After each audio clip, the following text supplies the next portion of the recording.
ये video close बहुत शानदार है आज की। और फाइनली अब हमको 25,800 और इवन 25,850 के ऊपर की क्लोज मिल रही है।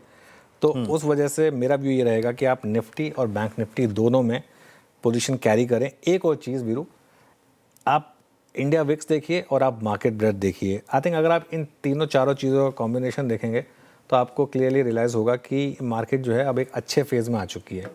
एडवांस डिक्लाइन का गैप, ऐसा गैप मैंने पता नहीं लास्ट कब देखा था, मुझे याद नहीं है ऑनेस्टली स्पीकिंग, कि 4:1 का एडवांस डिक्लाइन पूरा दिन टिका हो। तो ऐसे में पोजीशन कैरी करें।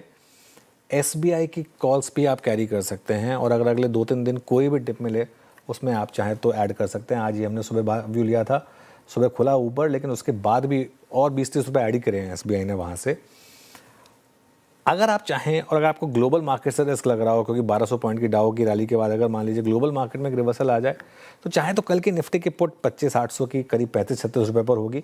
उसको प्योरली एज ए हेज समझकर, क्योंकि अगर मार्केट आपके फेवर में रहा, गैप डाउन उससे कहीं बड़ा हुआ तो ठीक है, लेकिन अगर कल को मान लो कोई बड़ा गैप डाउन हो, उससे अगर आप अपने आप को बचाना चाहते हैं, उसमें रिस्क ये रहेगा कि ऑब्वियसली ये पुट जीरो हो जाएगी, लेकिन ये एटलीस्ट आपको एक पीस ऑफ माइंड देगी। कल अगर आप काफ़ी एग्रेसिव पोजीशंस कैरी कर रहे हैं लॉन्ग साइड पर, तब आज की क्लोजिंग लेकिन मुझे बता रही है कि 26,050, 26,200 अब ज़्यादा दूर नहीं है।